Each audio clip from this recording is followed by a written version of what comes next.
ನಮಸ್ಕಾರ. ಹೇಗಿದ್ದೀರಿ? ಹೇಗಿದೆ ಬದುಕು?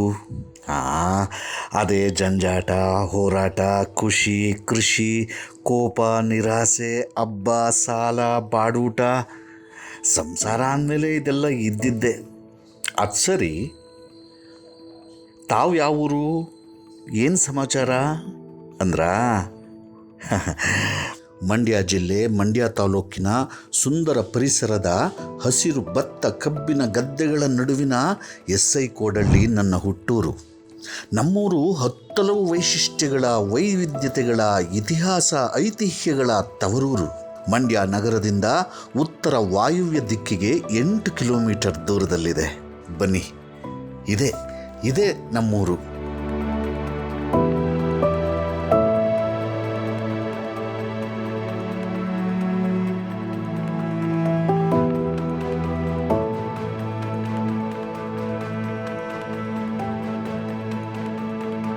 ಒಂದು ರೌಂಡು ಊರನ್ನ ತೋರಿಸ್ತೀನಿ. ಮೊದಲು ನಿಮ್ಮನ್ನ ಕೆರೆ ಕಡೆ ಕರ್ಕೊಂಡು ಹೋಗ್ತೀನಿ. ನಗ್ತಿದ್ದೀರಾ? ಇದೇ ಕಣ್ರಿ ನಮ್ಮೂರಿನ ಕೆರೆ. ಎಷ್ಟು ವಿಶಾಲವಾಗಿದೆ ನೋಡಿ.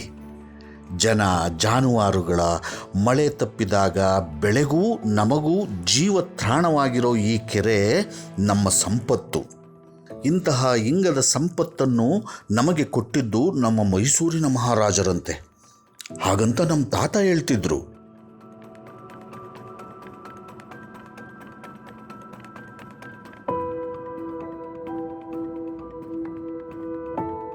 ಇನ್ನು ನಮ್ಮ ಮುಖ್ಯ ಪ್ರಾಣ, ಕ್ಷೇತ್ರಪಾಲಕ, ನಾವೆಲ್ಲರೂ ಪ್ರೀತಿಯಿಂದ ಬೋರಪ್ಪ ಅಂತ ಕರೆಯೋ ಶ್ರೀ ಕಾಲಭೈರವೇಶ್ವರ ಸ್ವಾಮಿ ದೇವಸ್ಥಾನ ಗ್ರಾಮದ ಮಧ್ಯದಲ್ಲಿದೆ.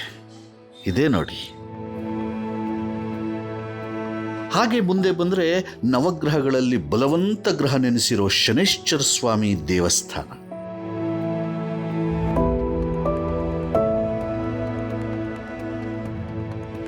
ಹಾಗೆ ಆಸೆ ಆಕಾಂಕ್ಷೆಗಳನ್ನು ಈಡೇರಿಸೋ ಲಕ್ಷ್ಮೀ ತಾಯಿ ದೇವಸ್ಥಾನ ಇಲ್ಲಿದೆ.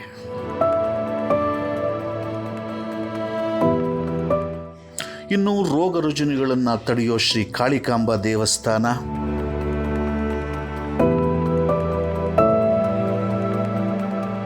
ಸೇವೆ, ಸಾಹಸ, ನಿಷ್ಠೆಗೆ ಹೆಸರಾದ ಶ್ರೀ ಆಂಜನೇಯ ಸ್ವಾಮಿ ದೇವಸ್ಥಾನ ಕೂಡ ನಮಗೆ ಮಾದರಿಯಾಗಿ ನಿಲ್ಲುತ್ತದೆ.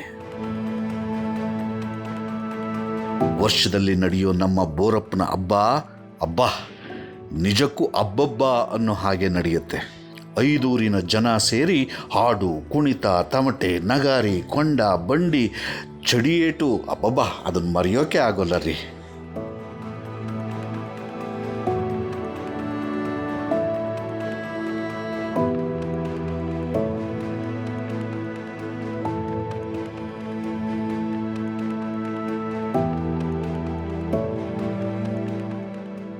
ಈಗ ಬನ್ನಿ, ಮತ್ತೊಂದು ಪವಿತ್ರವಾದ ಗುಡಿಗೆ ನಿಮ್ಮನ್ನು ಕರ್ಕೊಂಡು ಹೋಗ್ತೀನಿ. ಇದೇ ನೋಡಿ ನಮ್ಮೂರಿನ ಅಕ್ಷರ ಗುಡಿ, ನಮ್ಮೂರ ಶಾಲೆ. ಈ ಶಾಲೆಯಿಂದ ಅದೆಷ್ಟೆಷ್ಟೋ ಮಕ್ಕಳು ಓದಿ ದೊಡ್ಡವರಾಗಿ ಬದುಕು ಕಟ್ಟಿಕೊಂಡಿದ್ದಾರೆ. ಇವತ್ತಿಗೂ ನಮ್ಮ ಮಕ್ಕಳು, ಮೇಷ್ಟ್ರು ನಮ್ಮಗಳಿಗೆಲ್ಲ ಅಚ್ಚುಮೆಚ್ಚು. ಏನಂದ್ರಿ? ಎಲ್ಲ ಸರಿ. ಈ ನಿಮ್ಮೂರಿನ ಕೋಡಿಹಳ್ಳಿ ಹೆಸರಿನ ಮುಂದೆ ಈ ಸಬ್ ಇನ್ಸ್ಪೆಕ್ಟರ್ ಯಾರು? SI ಅಂದರೆ ಏನು ಅಂತೀರಾ? SI ಕೋಡಿಹಳ್ಳಿ ಅಂತ ಹೆಸರು ಯಾಕೆ ಬಂತು ಅಂತ ಹೇಳಿದ್ರೆ ನಮ್ಮ ತಾತನ್ನೇ ಕೇಳ್ಬಿಡೋಣ. KC ಬೋರೇಗೌಡ, SI ಕೋಡಳ್ಳಿ ಅಂದರೆ ಸರ್ವನಾಮ ಯುನಾಮ್ ಕೋಡಳ್ಳಿ ಅನ್ನು. ಇದು ಗ್ರಾಮೀಣ ಭಾಗಗಳ ರೈತರಿಗೆ ಕೊಡುಗೆಯನ್ನು ಮಾಡೋದು ರಾಜ ಸಂತತಿಯವರು. ಆವಾಗ ಇಲ್ಲಿ ಏನು ಮಾಡೋದು, ಎಣ್ಣೆನ ಮೆಟ್ಟಿ ಒಬ್ಬ ವ್ಯಕ್ತಿ ಒಂದು ರೌಂಡು ಇಷ್ಟು ನಿಮಿಷದಲ್ಲಿ ಇಷ್ಟು ಗಂಟೆ ಒಳಗಡೆ ಎಷ್ಟು ಒಂದು ಬೌಂಡ್ರಿನ ಸ್ಕೆಚ್ ಮಾಡ್ತಾನೆ, ಅಷ್ಟು ಒಂದು ಎಣ್ಣೆ ಮಾಡಿ ಅದೊಂದು ಗ್ರಾಮ ಮಾಡೋದು. ಆ ಗ್ರಾಮಕ್ಕೆ ಮುಮ್ಮಡಿ ಕೃಷ್ಣರಾಜ ಒಡೆಯರ ಕಾಲದಲ್ಲಿ ಅದಕ್ಕಿಂತ ಹಿಂದೆನೇ ಇದನ್ನು ಏನು ಮಾಡಿದ್ರು, ಪರ್ಕಾಶಿವ ಮಠಕ್ಕೆ ಈಡು ಮಾಡೋದು ಈ ಗ್ರಾಮದ ಎಲ್ಲೇನ. ಪರ್ಕಾಶಿವ ಮಠಕ್ಕೆ ಈಡು ಆದಾಗ ಏನಾಯಿತು ಅಂದರೆ, ಇದಕ್ಕೆ ಸರ್ವ ಜಾತಿ, ಸರ್ವ ಜನಾಂಗ ಎಲ್ಲರೂ ಕೂಡ ನೆಲೆಸುವಂಥ ಒಂದು ವ್ಯವಸ್ಥೆನ ರೂಪ ಮಾಡಿ ಸರ್ವ ಐಕ್ಯ ಅಂತಲೇ ಕೂಡ ಮಾಡಿದ್ದು. ಅದಕ್ಕೆ SI ಅಂತ ಬಂದಿದ್ದು. ಈ ಗ್ರಾಮಕ್ಕೆ ಇಲ್ಲಿ ಜಾತಿ ಪಾತಿಗಳೇನಿಲ್ಲ. ಮೊದಲು ಇಲ್ಲಿ ಮೂಲ ನೆಲೆಸಿದ್ದೇನು ಅಂದರೆ ಧರ್ಮ ನೆಲೆಸಿದ್ದು ಸರ್. ಇಲ್ಲಿ ಈ ಏರಿಯಾದಲ್ಲಿ ಧರ್ಮ ನಿಲ್ಲಿಸಿದ್ದು. ಧರ್ಮದ ಶಿಲೆಗಳು ಶಾಸನಗಳು ಕೂಡ ಈ ಊರು ಸುತ್ತ ಹೊರಗಡೆ ಊರಲ್ಲಿ ಇದೆ. ಈ 5 ಗ್ರಾಮಗಳು ಏನು ಅಂದರೆ ಒಂದು ಗ್ರೂಪ್ ಆಗಿ ಬೆಳೆದು ಬಂತು ದೈವ ವಿಚಾರದಲ್ಲಿ. ಆ ದೈವ ವಿಚಾರದಲ್ಲಿ ಬೆಳೆದು ಬಂದದ್ದು ಇವತ್ತು ಕೂಡ ನಾವು ಆಚರಿಸ್ಕೊಂಡು ಹೋಗ್ತಾ ಇದ್ದೀವಿ.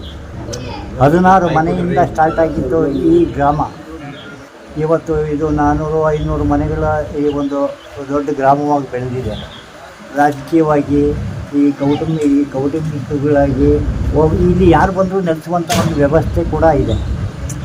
ಇಲ್ಲಿ ವಿರೋಧಿಸುವಂಥದ್ದು ಏನಿಲ್ಲ, ಇದು ನಮ್ಮದು ಅಂತ ಹೇಳುವಂಥದ್ದು ಏನಿಲ್ಲ ಸರ್. ಇಲ್ಲಿ ಆ ರೀತಿ ನಡೆದು ಬಂದ ಹಾದಿ ಅಲ್ಲಿ ಇಲ್ಲಿ ಮುಖ್ಯವಾಗಿ ಏನು ಅಂದರೆ ನಮ್ಮೆಲ್ಲರನ್ನು ಕಟ್ಟಾಕಿರೋದು ಧಾರ್ಮಿಕ ವಿಚಾರಗಳಲ್ಲಿ ನಾವೆಲ್ಲ ಒಂದಾಗಿ ಇವತ್ತು ಬದುಕ್ತಾ ಇರೋದಕ್ಕೆ ಕಾರಣ.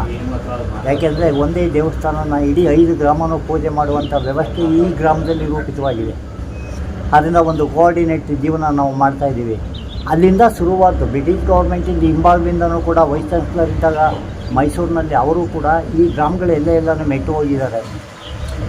ಅವರು ಆವಾಗ ಏನಾಗಿತ್ತು ಅಂದರೆ ನಮ್ಮ ಈ ರೈತ ಕುಟುಂಬಗಳು ಬಳುವಳಿಯಾಗಿ ಅವರಿಗೆ ನಾವು ಒಂದಷ್ಟು ದಿನಸಿ ಅದನ್ನೆಲ್ಲ ಕೊಡ್ತಾಯಿದ್ವಿ ಇವರಿಗೆ. ಅಲ್ಲಿಂದ ಬಂದು ಅವರು ಹೊರಟಾದ ನಂತರ ರಾಜಮಂಥನ ಇಲ್ಲಿ ಮೈಸೂರಿನಲ್ಲಿ ರಾಜಮಂಥನಕ್ಕೆ ನಾವು ತುಂಬ ಗೌರವ ಕೊಟ್ಕೊಂಡು ಅಲ್ಲಿಂದ ಹೊರಟಂಥ ಜೀವನ ಇದು.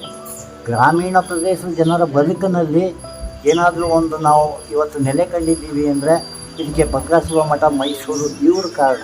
ಅದು ರಾಜ ಸಂತತಿನಲ್ಲಿ ಬಂದಂಥ ಒಂದು ಮಠ ಆಗಿತ್ತು ಸರ್. ಅದು ಒಂದು 5 ಕುಟುಂಬ 2 ದೇವರು 3 ದೇವರು ಸಂತತಿ ಮಾತ್ರ ಈ ಊರಲ್ಲಿ ವಾಸ್ತವ್ಯ ಹೂಡಿದ್ದು. ಆ ಕುಟುಂಬದಿಂದ ಇದು ಐಕ್ಯವಾಗಿರೋದ್ರಿಂದ ಎಲ್ಲ ನೆಲೆಸೋದಕ್ಕೆ ಅವಕಾಶ ಸಿಗೋದ್ರಿಂದ ಇದನ್ನಾಯಿತು. ಅದರಲ್ಲಿ ಏನಾಯಿತು ಅಂದರೆ ಈ SC ಕೆಟೇರಿ ಒಳಗಡೆ ದತ್ತಿಗಳಾಗಿ ಅವರಿಗೆ ಅವಕಾಶನ ಮಾಡಿಕೊಟ್ರು. ಒಂದು 12 ಕುಂಟೆ, ಒಂದು 7 ಕುಂಟೆ, 18 ಕುಂಟೆನ ಏನು ಈ ದೇವಸ್ಥಾನಗಳು ಏನಿದೆ ಇದ್ರ ಮೇಲ್ವಿಚಾರಣೆನ ಈ ಗ್ರಾಮದ ಜನನ ಕಟ್ಕೊಂಡು ಈ SCಗಳು ಇವರು ಇದನ್ನು ಅನುಭವಿಸೋದು. ಅವ್ರಿಗೊಂದಷ್ಟನ್ನ ಮಹಾರಾಜರ ಕಾಲದಲ್ಲಿ ಜಮೀನನ್ನ ಅವ್ರಿಗೆ ಬಳುವಳಿಯಾಗಿ ಕೊಟ್ಟರು. ಹಾಗೆಯೇ ಈ ಧಾರ್ಮಿಕ ವಿಚಾರದಲ್ಲಿ ಪೂಜಾರಿಗಳು ಕೊಟ್ಟರು. ಪೂಜಾರಿಗಳು ನೇಮಿಸ್ಕೊಂಡಾಗ ನಾವೇನು ಮಾಡಿದ್ವಿ, ಹಿಂದೆ ಚನ್ನಪಟ್ಟಣದಿಂದ ಆ ಸೈಡು ಬಂದು ಪೂಜೆಗಳು ಮಾಡ್ತಿದ್ರು. ಪೂಜಾರಿಗಳು ಕೊಟ್ಟಾಗ ಅವ್ರಿಗೂ ಒಂದಷ್ಟು ದಾನವಾಗಿ ಈ ಪ್ರಕಾಶಿವ ಮಠ ಜಮೀನು ಕೊಡ್ತು. ಈಗ ನಮ್ಮ ಕೆರೆ 48 ಎಕರೆ ಇದು. ಈ 48 ಎಕರೆಯಲ್ಲಿ ಕೆರೆ ಇವತ್ತು ಕಡಿಮೆ ಅಂದರೆ ಒಂದು 30-35 ಎಕರೆ ಬರ್ಬೋದು ಅಷ್ಟೇ. ಪ್ರತಿ ವರ್ಷ ಇಲ್ಲಿ 5 ಊರು 1 ಗ್ರಾಮ, ಪ್ರತಿ ಒಂದೊಂದು ವರ್ಷಕ್ಕೆ ಒಂದೊಂದು ಊರು. ಅಲ್ಲಿ ಒಂದು 15ರಿಂದ 20 ಸಾವಿರ ಜನಕ್ಕೆ ಪ್ರತಿ ಅವರೆಕಾಳು ಮುದ್ದೆ ಅಂತ ಅಂದ್ಬಿಟ್ಟು ಪರ ಅಂತ ಮಾಡ್ತೀವಿ, ಬೋರಪ್ಪನ ಪರ ಅಂತ. ಅದು ಪ್ರತಿ ವರ್ಷವೂ ಕೂಡ ನಡೀತದೆ. ಈ ವರ್ಷ ನಮ್ಮದು ಸರದಿ, ನೆಕ್ಸ್ಟ್ ಗೌಡಗೆರೆ, ಆ ನೆಕ್ಸ್ಟ್ ನಂತರ ಕೆಬ್ಬಳ್ಳಿ, ಹಂಗೆ ಪ್ರತಿ ವರ್ಷ ನಡೀತದೆ. ಇದು 5 ಊರು 1 ಗ್ರಾಮ. ಈ 5 ಊರು 1 ಗ್ರಾಮ ಸೇರ್ಕೊಂಡು ಅವರಲ್ಲಿ ಏನೇ ಒಂದು ಅಡೆತಡೆ ಆದರೂ ಕೂಡ ಹಬ್ಬ ಮಾತ್ರ ನಿಂತಿಲ್ಲ. ಹಾಗಾಗಿ ಮುಂದುವರ್ಸ್ಕೊಂಡು ಹೋಗ್ತಾನೆ ಇದ್ದೀವಿ.